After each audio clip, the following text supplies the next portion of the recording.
Miraj is a very important বলি, valuable বলি আমাদের জাতীয় দলের জন্য।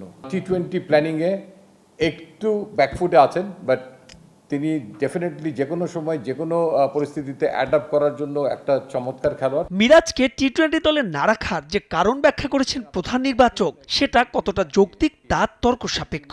টপ পারফর্মার হয়েও মিরাজ দুর্ভাগা নাকি বৈষম্যের শিকার, এ নিয়ে দ্বিধায় থাকতেই পারেন এই টাইগার অলরাউন্ডার। বোর্ডের কেন্দ্রীয় চুক্তিতে এই ক্যাটাগরিতে থাকা মিরাজ সবশেষ বিপিএল এর সেরা পারফর্মার। ওপেনিং থেকে লোয়ার অর্ডার সব জায়গাতেই ব্যাট করতে পারার সুখ্যাতি আছে তার, আছেন দারুণ টাচেও।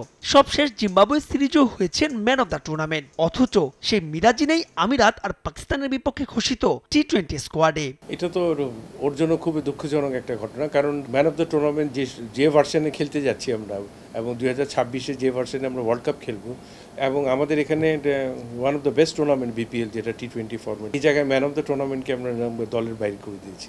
আমার মনে হয় ওর থাকা উচিত ছিল, এবং এখন যে কজন আমাদের অলরাউন্ডার আছে, সাকিব যাওয়ার পরে ও the one of the best.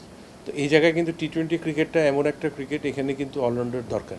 আপনার পুরোপুরি 4 ওভার ডিপেন্ড করে কিন্তু আপনার দল গঠন করা একটা অজুহাত দেওয়া, এটা ঠিক না। এখানে পরিকল্পনাটা দীর্ঘমেয়াদী আপনি করবেন, কিন্তু আপনাকে প্রেজেন্টটাকে নিয়ে ভাবতে হবে সবার আগে, কারণ এই জায়গায় আপনাকে দেখতে হবে যে এভরি মান্থে কিন্তু একটা না একটা সিরিজ চলতেই থাকে। এই জায়গায় কিন্তু 85% আমাদের একই ধরনের খেলোয়াড় কিন্তু পার্টিসিপেট করে।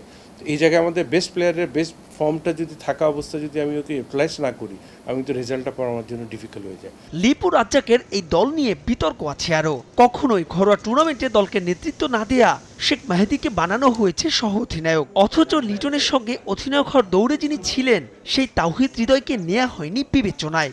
অবশ্যই সারপ্রাইজ, কারণ এই জায়গাটায় কিন্তু বলাটা মুশকিল, কারণ ওকে আমি কিন্তু ডোমেস্টিকে দেখি না কোথাও লিড দিতে। এখানে সিলেকশন প্যানেলের কোনো সাজেশন নাই, এখানে কিন্তু পুরোটাই ক্রিকেট বোর্ডে কিন্তু ডিসিশন নিয়ে থাকে কে ক্যাপ্টেন হবে, কে ভাইস ক্যাপ্টেন হবে। তবে নতুন অধিনায়ক লিটন কুমার দাসকে নিয়ে উচ্ছ্বাস আছে টাইগারদের সাবেক অধিনায়কের।